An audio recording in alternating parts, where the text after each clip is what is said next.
Hello friends, எல்லோரும் எப்படி இருக்கீங்க? நம்ம கிச்சனில் இன்றைக்கி பார்க்க போகிற ரெசிபி ஒரு டிஃப்ரெண்ட்டான ஃபிஷ் தலைக்கறி தான் பார்க்க போகிறோம். அதுக்கு நான் இன்றைக்கி ஜிலேபி மீனோட தலை தான் எடுத்திருக்கேன்.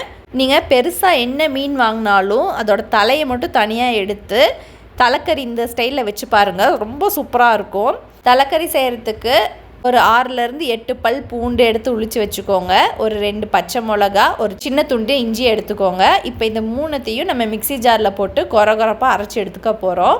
இதுதான் நம்ம தலைக்கறியில் சேர்த்த போகிறோம். ஸோ லைட்டாக கொரகொரப்பாக இருந்தால் போதும், ரொம்ப பேஸ்டாலாம் இருக்க வேண்டாம். இந்த அளவுக்கு இருந்தால் போதும். அடுத்ததாக இன்னொரு பேஸ்ட் ரெடி பண்ண வேண்டியது இருக்குது. அதுக்கு நான் இன்றைக்கி ஒரு பழுத்த தக்காளியை எடுத்திருக்கேன். அது சின்ன சின்னதாக கட் பண்ணி போட்டுக்கோங்க. அது கூடவே உங்களுக்கு காரத்துக்கு ஏற்ப மிளகாத்தூள் சேர்த்திக்கோங்க. 1/4 ஸ்பூன் மஞ்சத்தூளையும் சேர்த்து நல்லா ஃபைன் பேஸ்ட்டாக அரைச்சி எடுத்துக்கோங்க. நல்ல ஃபைன் பேஸ்ட்டாக இருக்கணும். இது கொரகொரப்பாக இருக்கக்கூடாது, நல்ல பேஸ்ட்டாக இருக்கணும். இந்த அளவுக்கு இருந்தால் போதும். அடுத்ததாக நம்ம குழம்பு தாளிச்சிடலாம். ஃபஸ்ட்டு ஒரு கடாயில் எண்ணெய் ஊற்றிக்கோங்க. ஒரு 3லேருந்து 3.5 ஸ்பூன் அளவு எண்ணெய் ஊற்றிக்கோங்க.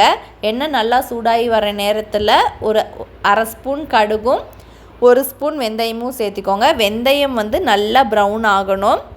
வெந்தயம் நல்லா பொரிஞ்சு வந்ததுக்கு அப்புறமா நம்ம அரைச்சி வச்சுருக்கிற அந்த இஞ்சி, பூண்டு, பச்சை மிளகா அதையும் இதில் சேர்த்திடலாம். அதையும் சேர்த்து நல்லா பச்சை ஸ்மெல் போகிற அளவுக்கு நல்லா வதக்கி விட்டுக்கோங்க. நம்ம போட்டிருக்கிற பூண்டோட கலர் சேஞ்ச் ஆகணும், அந்த அளவுக்கு இதை நல்லா வதக்கி எடுத்துக்கோங்க. அடுத்ததாக இது கூட ஒரு 12லேருந்து 15 சின்ன வெங்காயத்தை சேர்த்திக்கோங்க. கட் பண்ணி சேர்த்திக்கலாம். அதையும் சேர்த்து நல்லா வதக்கி விட்டுக்கோங்க. சின்ன வெங்காயமும் நல்லா ப்ரௌன் கலரில் வரணும், அது வரைக்கும் நல்லா வதக்கி விட்டுக்கோங்க.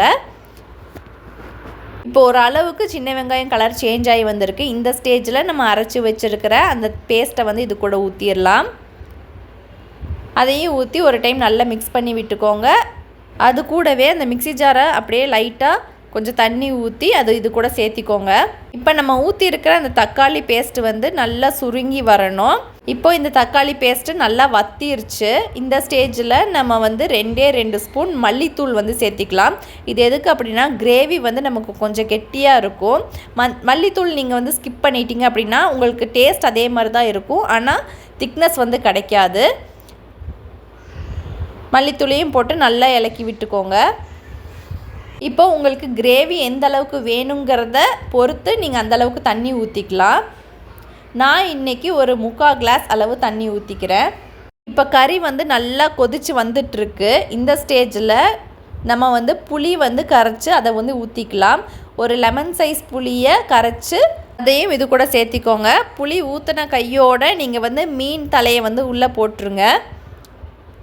இப்போ மீன் தலையை உள்ளே போட்டதுக்கப்புறமா தேவையான அளவு உப்பையும் சேர்த்து ஒரு 10லேருந்து 15 நிமிஷம் நீங்கள் லோ ஃப்ளேமில் வச்சு நல்லா மீனை வேக விடணும். இந்த மாதிரி நல்லா ஒரு டைம் மிக்ஸ் பண்ணி விட்டு மூடி போட்டு க்ளோஸ் பண்ணிடுங்க. கரெக்டாக ஒரு 10லேருந்து 15 நிமிஷத்தில் மீன் வெந்துடும். அதே மாதிரி மீனோட பச்சை ஸ்மெல்லும் போயிடும். இப்போ 10 நிமிஷம் ஆயிடுச்சு. நான் ஓப்பன் பண்ணி காட்டுறேன். பாருங்கள், எவ்வளோ சூப்பராக கொதிச்சு நம்மளோட மீனெல்லாம் வெந்து சூப்பராக ரெடி ஆகிருக்கு நம்மளோட தலைக்கறி. ஃபிஷ் தலைக்கறி நீங்கள் ட்ரை பண்ணி பாருங்கள். இது மீன் குழம்புலேருந்து கொஞ்சம் டிஃப்ரெண்ட்டாக இருக்கும். டிஃப்ரெண்ட் டேஸ்ட்டில் சூப்பராக இருக்கும். ட்ரை பண்ணிவிட்டு நமக்கு எப்படி இருக்குன்னு கமெண்ட் செக்ஷனில் கமெண்ட் பண்ணுங்கள். நம்ம சேனல் பிடிச்சிருந்தா ப்ளீஸ் சப்ஸ்கிரைப் பண்ணுங்கள். பக்கத்துலேயே பெல் ஐக்கான் இருக்கும், அதையும் கிளிக் பண்ணி அதில் ஆளுங்கிற ஆப்ஷனையும் கிளிக் பண்ணி வச்சுக்கோங்க. அப்போ தான் நம்ம போடுற வீடியோஸ் நோட்டிஃபிகேஷனாக உங்களுக்கு சேரும். உங்களுக்கு என்ன ரெசிபிஸ் டிஃப்ரெண்ட்டாக வேணுங்கிறதையும் கமெண்ட் செக்ஷனில் கமெண்ட் பண்ணுங்கள். நெக்ஸ்ட் வீடியோவில் மீட் பண்ணலாம். பாய்.